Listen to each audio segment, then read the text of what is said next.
Toma atenção, porque decidimos falar de um assunto controverso que diz respeito a todos. Será que a educação das crianças e dos jovens é melhor se eles tiverem aulas separados ou juntos? Têm aparecido teorias que defendem que as raparigas e os rapazes são diferentes por natureza e também no desenvolvimento, por isso é melhor aprenderem com regras e maneiras mais adequadas às características de cada um dos géneros. Será que é assim? Essa é a pergunta que eu deixo aqui hoje. Daqui a pouco vou receber quem é a favor desta ideia e quem é totalmente contra. Com certeza que também tem uma opinião sobre isso, aqui de certeza. Já estou a ver aqui gente a achar eu sei o que é melhor. Portanto, até porque muitas das pessoas que estão aí em casa, aqui também, sabem muito bem que antes do 25 de Abril as coisas eram muito diferentes. As escolas tinham rapazes de um lado, raparigas do outro. Será que isto mudou para pior? Ora, no ano em que as raparigas passaram a poder frequentar o colégio militar, que até agora, mesmo muitos anos depois do 25 de Abril, só aceitava rapazes, vieram a público vozes contra, parte delas de ex-alunos, que querem que a instituição se mantenha tal qual como sempre foi. O governo decidiu, no entanto, as raparigas já podem frequentar o colégio militar e nós fomos para a rua ouvir o que os portugueses têm a dizer sobre isso. Se as mulheres hoje, em muitos países e grandes países, estão nas Forças Armadas, fazem serviço militar, porque é que também não hão de ir para o colégio militar? Eu acho bem, porque se as mulheres estão a ganhar cada vez mais direitos, tal como os homens, também podem entrar, se quiserem. Em França, as mulheres e os homens têm o mesmo sistema, e as mesmas escolas e tudo. Não há diferença entre homens e mulheres. Já há mulheres no exército, já há mulheres em todos os lados. A mulher trabalha, a mulher é mãe e, portanto, acho que faz todo o sentido a mulher poder estar num colégio onde, apesar de ser um colégio militar, onde os militares normalmente são homens, faz todo o sentido, até porque hoje em dia existem muitas mulheres militares. As mulheres são iguais aos homens, têm que ter as mesmas oportunidades. Utopicamente deveria ser igual para ambos os sexos e na realidade tem que ser diferente. As mulheres não estão preparadas ainda para ser tratadas da mesma forma como os homens.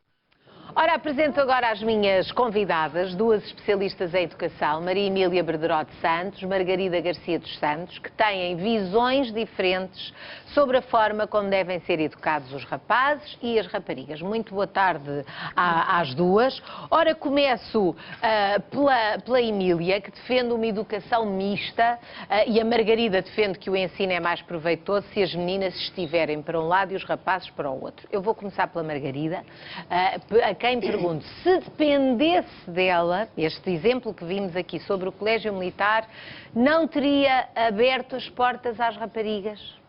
Se fosse ela a decidir, o que é que me diz? É uma decisão difícil, de facto, mas aquilo que nós defendemos enquanto Associação Europeia de Educação Diferenciada não é propriamente que as raparigas e os rapazes não tenham acesso às mesmas oportunidades e às mesmas carreiras. Portanto, na medida em que o colégio militar, de alguma maneira, prepara para a carreira militar, acho muitíssimo bem que as raparigas tenham o mesmo acesso que os rapazes. Portanto, não é disso que estamos a falar. Estamos a falar de um conceito completamente diferente, que é, na preparação dos nossos professores, e dado que há formas diferentes de ensinar rapazes e raparigas, que em contexto, ainda que misto, saibam potenciar a forma como os rapazes aprendem e a forma como as raparigas aprendem. Portanto, é claro que, é claro que se a turma tiver uma composição homogénea, a vida fica facilitada para o docente. Mas, ainda que a turma seja mista, o docente, na sua formação, deve ter uma componente de formação, de modo a que saiba potenciar a forma como os rapazes aprendem e a forma como as raparigas aprendem. Não tem nada a ver com acesso a carreiras, não tem nada a ver com formação em termos de objetivos da vida, que é um pouco aquilo que está em causa no acesso ou não ao colégio militar por rapazes e por raparigas. Portanto, as raparigas aprendem de uma maneira diferente dos rapazes? Precisam de ser ensinadas de uma maneira diferente e os rapazes de outra? Hoje, o que nos diz a neurociência é que o cérebro tem sexo, digamos assim. Portanto, a forma como o nosso cérebro se desenvolve, desde as 8 primeiras semanas de vida, influenciado pelas hormonas, pela parte hormonal, vai determinar desenvolvimentos diferentes e os rapazes e as raparigas têm, em termos do seu desenvolvimento cerebral, diferenças. Essas diferenças, ao serem potenciadas em termos das aprendizagens, podem melhorar, não é, o rendimento académico e o sucesso educativo. E é disso que estamos a falar quando, enquanto Associação Europeia, defendemos a educação single sex, mais do que o termo de educação diferenciada, que pode ser um bocadinho redutor ou pode dar origem a interpretações de que estamos a diferenciar positivamente ou negativamente, que não é disso que se trata, mas sim potenciar efetivamente aquilo que é a Margarida diferente. é mesmo empenhada nessa questão, porque tornou-se presidente dessa Associação Europeia da Educação Diferenciada, ou seja, meninas para um lado, meninos para o outro. Não necessariamente. Pelo menos do ponto de vista do professor. Sim. O professor ou a professora saberem, bom, eu aqui com as meninas vou por este caminho, com os rapazes tenho de ir por outro. Agora, Maria Emília, isto não lhe diz nada para quem defende que os rapazes e as raparigas devem estar nas mesmas escolas, que isso não faz sentido cada um para o seu lado? Para mim não faz sentido para cada um para o seu lado, mas não tenho uma posição tão radical, oposta como se poderia pensar. Eu reconheço que há um dos fatores que estão identificados como tendo mais dificuldades na escola, sabe-se isso através das taxas de saída dos meninos, quando saem aos 15 anos. O que nós constatamos é que há uma maior percentagem de meninas que está no ano certo, ou seja, está já no secundário, do que de rapazes. Portanto, os rapazes vão ficando um bocadinho para trás. Portanto, há um problema real. A escola está mais adaptada às raparigas neste momento, ou as raparigas se adaptam melhor à escola? Ou seja, está a reconhecer que os rapazes no sistema de ensino que nós temos têm mais dificuldade na escola. Têm. A escola não é tão virada para eles. Sim, penso que sim, é uma das hipóteses, não é? Quer dizer, as turmas, mas acho que a resposta a isso não é isolando, não é separando. É como se a Conceição convidasse as pessoas que aqui estão presentes para ir ao restaurante e depois reparasse que há umas que se calhar são um bocadinho gordinhas e que se calhar precisariam de uma dieta. E então mandam umas para um restaurante e outras para outra. Não, vai ao mesmo restaurante e pede ao cozinheiro para ter em conta que há algumas pessoas que se calhar precisam. Então o cozinheiro é o professor. E os professores sabem fazer esses pratos todos ou não? Eu acho que quer dizer que é preciso apoiar os professores e dar-lhes instrumentos para isso. Mas acho que os professores são capazes de fazer isso. Se não tiverem a ideia, que eu acho que já não têm a maior parte, de que os meninos são todos tão iguais quanto possível e são assim uma espécie de sacos vazios onde que se vão enchendo, não é? E, portanto, se forem assim, claro que dá muito jeito ao professor. Chega lá, diz a mesma coisa para todos e pronto. Mas o professor hoje sabe muito bem que isto não é assim. Sabe que todos os meninos são diferentes. Sabe que tem turmas extremamente heterogéneas e não só entre rapazes e raparigas. Há outros fatores até mais importantes para as dificuldades. E, portanto, e mesmo quando e são mesmo diferentes todos individualmente, não é?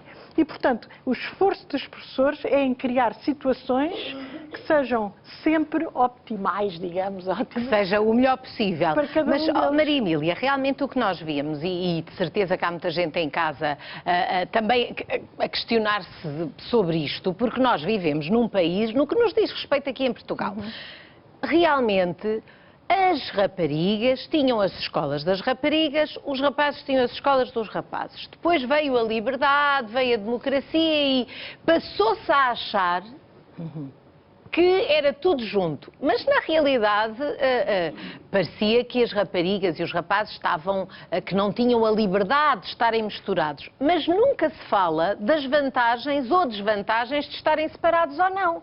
Porque, comparando com aquilo que existia, até as pessoas o que dizem, muitas delas dizem, antigamente aprendia-se muito melhor, as crianças agora nem aprendem nada. Mas isso é completamente falso. Não é verdade. Nada, não é nada verdade. E temos dados que nos permitem dizer que não é nada verdade. Primeiro, nesses tais velhos tempos, quem continuava a escolaridade eram muito poucos. Era uma percentagem mínima que continuava para além do primeiro ciclo. Ainda hoje nós temos na população adulta mais de 3 milhões de pessoas que não têm mais do que o primeiro ciclo, que são, portanto, a herança, a tal herança.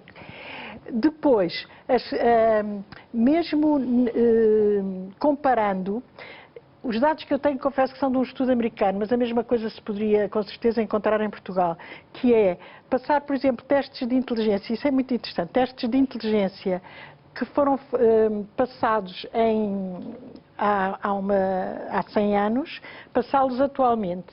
E o que se constata é que os meninos têm o que naquela altura era a média 100, agora passou para 130. E se for procurar os resultados das perguntas de agora, feitas naquela altura, há 100 anos, baixa a média para 70. Ou seja, houve um ganho enorme de inteligência, entre aspas, não é? Olha, estamos sempre a dizer mal das gerações mais novas e, afinal, elas batem-nos aos pontos. Isso é que é a verdade. Margarida, mas realmente a Margarida fez questão até de trazer aqui 2 livros em inglês, porque estas coisas ainda estão... Há autores em vários sítios que estão a interessar-se por isto. Estes estão em inglês, não estão traduzidos, mas este diz... Ensinar o cérebro masculino. Aqui, como os rapazes pensam, como eles sentem e como eles aprendem na escola. Este diz... É da mesma autora, e é ensinar o cérebro feminino. Como as raparigas aprendem matemática e ciência. Portanto... Há alguém que encontrou matéria para encher 2 livros sobre isto, não é? É a mesma coisa séria. É verdade, porque realmente também a neurociência é uma área que é recente, não é? Portanto, em termos de investigação. E, portanto, há muitas coisas que se estão a saber hoje sobre a forma como os rapazes e as raparigas aprendem que é recente, não é? E, portanto, aquilo que vale a pena chamar a atenção é que este é um fator a ter em conta no processo de ensino-aprendizagem, entre outros fatores.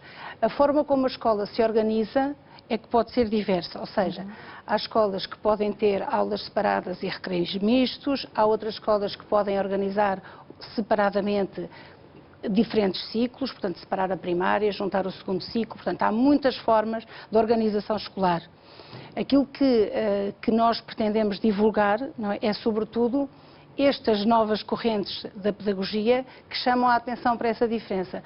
Porque aquilo que se verifica hoje em dia é que há um fenómeno que importa estudar, que é precisamente o que a doutora Maria Emília acabou de referir, que os rapazes estão a chegar cada vez em menor percentagem ao final do currículo, ou seja, concluem com menos sucesso o 12º ano. E nós estamos só numa fase em que só olhamos para os números, não se vê isto a ser discutido. Porque o que se vê é notícias a dizer as raparigas estão cada vez mais a entrar na universidade, os rapazes ficam para trás. Nas escolas, os rapazes desistem mais cedo da escola, têm piores resultados. Quer dizer, estamos numa fase em que não estamos a tentar perceber porque é que isso está a acontecer. Ou seja, quando encontramos razões, dizemos, porque as raparigas agora têm acesso a mais coisas, como, por exemplo, o Colégio Militar, que começámos por falar. Elas não entravam, agora já estão a entrar. Mas o que é certo é que há uma... Se antigamente as raparigas estavam fora e as mulheres excluídas, agora são eles que começam a estar fora. Excluídos, não é? exatamente. Eu penso que isso acontece sobretudo porque se associa ao modelo de escola single-sex, ou de educação separada, a uma época, no caso português, como é óbvio, a uma época em que, em termos históricos, há muitos outros fatores que, digamos, não tornavam esse modelo simpático. Ou seja, sempre me pergunto, mas isso não era antes do 25 de Abril? Isso não oprimia, de alguma maneira, o acesso das mulheres à escolarização? E é verdade que sim. Portanto, no fundo, o que acontecia nessa altura, em Portugal, era que isso era uma forma, digamos, de segregar ou de encaminhar as mulheres para um determinado tipo de carreira, não é? E no fundo, se recordarmos, já não é dos tempos mais antigos, a escola industrial, a escola comercial, determinadas competências eram exclusivas para rapazes, outras para raparigas e, portanto, este modelo, aliás, de que estamos a falar, é muitas vezes conotado com determinados preconceitos em termos do acesso à educação. E aquilo que tentamos neste momento escolar é um bocadinho desse preconceito e mostrar que este tipo de modelo é um modelo de vanguarda que em muitos outros sítios do mundo é um modelo com provas dadas. Claro que em Portugal não há nenhuma, há muito poucas escolas que o pratiquem, não é? E, portanto, é pouco conhecido. A maior parte das pessoas não... Tornou-se uma raridade. Tornou-se uma raridade, não é? O que era habitual tornou-se uma raridade. Maria Emília, olhando assim, uma sala de aulas que tenha só meninas, uma sala de aulas que tenha só meninos, e estamos a falar até na fase da infância e daquele início da adolescência, qual é o mal disto? Que desvantagens é que vê numa coisa destas? Vou fazer o elogio da diferença. É? Eu acho que a diferença é o que torna as coisas interessantes. E, portanto, ter os meninos e as meninas, sim senhora, têm maneiras de pensar um bocadinho diferentes ou uma evolução diferente, mas, juntamente com outras diferenças que tenham e que sejam dignas de ser cultivadas, digamos, só torna as coisas mais interessantes e, sobretudo, faz pensar. Quer dizer, o pensamento é o debate interiorizado. É porque nós discutimos que aprendemos a pensar. E, para discutir, temos que ter opiniões diferentes.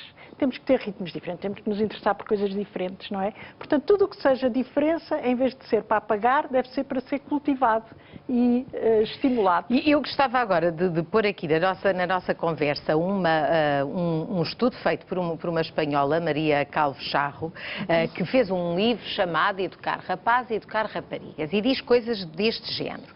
Fala do desenvolvimento hormonal, diz que os rapazes têm muita testosterona e que isso faz com que eles precisem de se mexer e se mexam realmente e que precisem, por exemplo, de 8 intervalos para estarem concentrados, enquanto as meninas, no intervalozinho durante as horas de aulas, elas aguentam mais do que eles que têm que se mexer. Isto é uma coisa que é mesmo assim. Contra isto não se pode fazer nada. Mas quer dizer, os rapazes ganham em estar com as raparigas, de certa maneira ficam um bocadinho mais sossegados. As raparigas ganham com os rapazes, evidentemente, se a escola atender a essas necessidades diferentes, tornando-se um bocadinho mais agitadas. E, por exemplo, eu acho que esta coisa do Colégio Militar e do Instituto de Odivelas é um exemplo fantástico, porque o Colégio Militar, não sei se devem ter visto uma campanha que houve, estão a matar o Colégio Militar. Sim, dos próprios alunos que lá estiveram. Ex-alunos, exatamente. Tudo homens. A verdade é que não estão a matar o Colégio Militar, estão a autorizar as raparigas a entrar, mas estão a matar o Instituto de Odivelas. E não há nenhuma ex-aluna que apareça a fazer uma campanha a defender. Ou seja, as raparigas também teriam muito a ganhar em ser um bocadinho mais guerreiras, mais aguerridas, pelo menos, não é?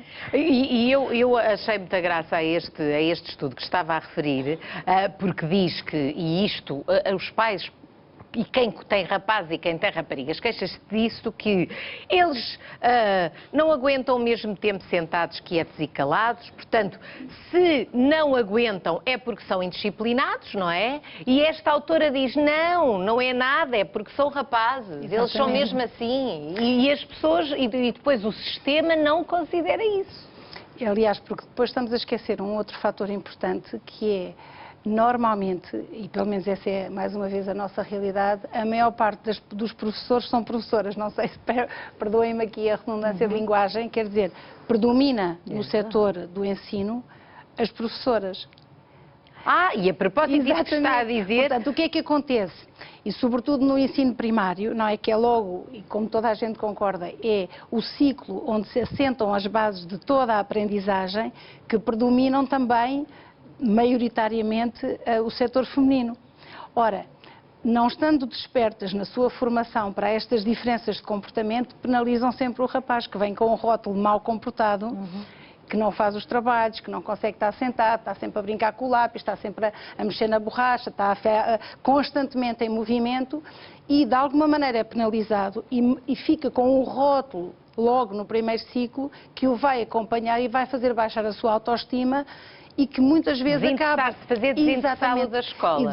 E que acaba por ser um ciclo que o vai acompanhar. Portanto, todos nós nos recordamos que a nossa primária, não é agora com a designação de primeiro ciclo, é de facto muito marcante na nossa formação. É aí que adquirimos os primeiros hábitos de trabalho, é aí que despertamos para todo o conhecimento e, portanto, hoje em dia, com o predomínio, mais se calhar do que há uns anos atrás, do setor feminino neste ciclo, que não está muitas vezes na sua própria formação atenta para estas diferenças e para as valorizar, acaba por penalizar logo aí os rapazes e acabar por baixar muito a autoestima deles, não é? E que ficam com o rótulo de hiperativo, com dificuldades de aprendizagem, quando de facto não se trata nada disso. Esta autora diz uma coisa muito engraçada, normal e diz corrente. que os rapazes beneficiam de professores que sejam enérgicos, que eles reagem bem ao abram os livros, agora fechem os livros, e as meninas já não gostam tanto disso. Exatamente, e, portanto, se tiverem professoras, as professoras não têm tanto essa tendência. Aliás, repare, serem tão tão afirmativas, não é? Antes do 25 de Abril, voltando a essa comparação, que de facto não é muitas vezes simpática, mas de facto havia mais professores do primeiro ciclo do que há agora. Não tenho mais dados, homens? Mais homens, não é? Não tenho agora assim, já volta, já há uns que voltaram ao ensino. Mas é de facto muito importante, porque também é muito, nessa fase da nossa vida, não é? Também é muito importante que nós tenhamos modelos, não é? E que tenhamos modelos para a vida, não é? Tenham pessoas que nos entusiasmam para seguir um determinado ideal. E muitas vezes o nosso professor primário é muitas vezes essa referência, não é? Eu pelo menos tenho isso no meu imaginário. E portanto acho que quando a professora, que pode ser uma professora como é óbvio, está desperta para a forma como o rapaz está na sala, pode valorizá-lo, não é? E pode ajudá-lo a melhorar a sua autoestima e conseguir com isso que ele depois ao longo do seu percurso educativo tenha sempre bons resultados e consiga sempre valorizar-se. Porque naturalmente também nessa fase a rapariga, ainda que tenha, digamos, do ponto de vista cognitivo, ainda esteja, digamos, a dar os primeiros passos, tem normalmente atitudes e competências que são facilmente premiadas, faz muito bem os desenhos, as canetas todas muito bem arrumadas, quase tudo esse é o modelo, o estereótipo que está a acontecer nessa fase.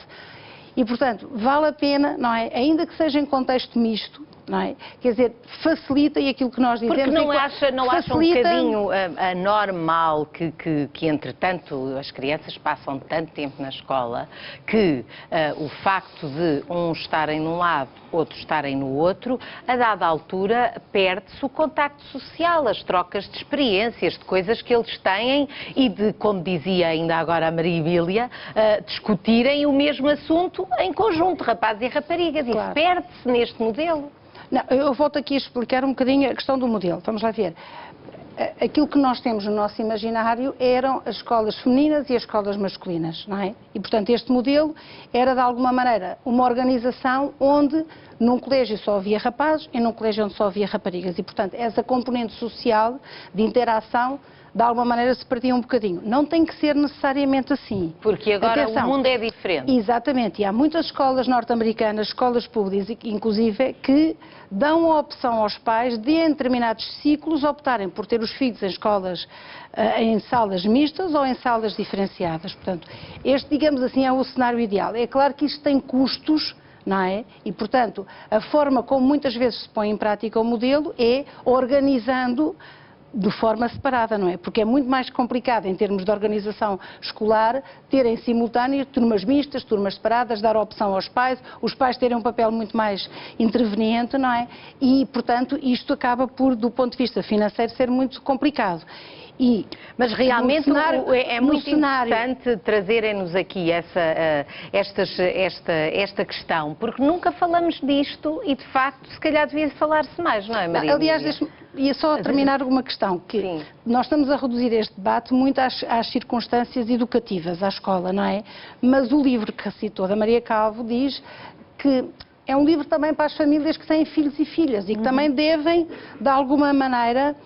Perceber que não é a mesma coisa. Exatamente, e portanto que hoje em dia muitas vezes de alguma maneira com o objetivo de uma determinada igualdade acabamos por tentar fazer tábua rasa de diferenças que que se forem, digamos, e não estamos em 2014, 2013, não é? Portanto, estamos num contexto completamente diferente dos anos 50 e, portanto, atender a essas diferenças e valorizar essas diferenças é bom, é positivo, porque aquilo que nós, digamos, pretendemos, não é? É claro que as mulheres, como é óbvio, ascendam às mesmas carreiras e ao mesmo, mas que não sejam, digamos, mulheres com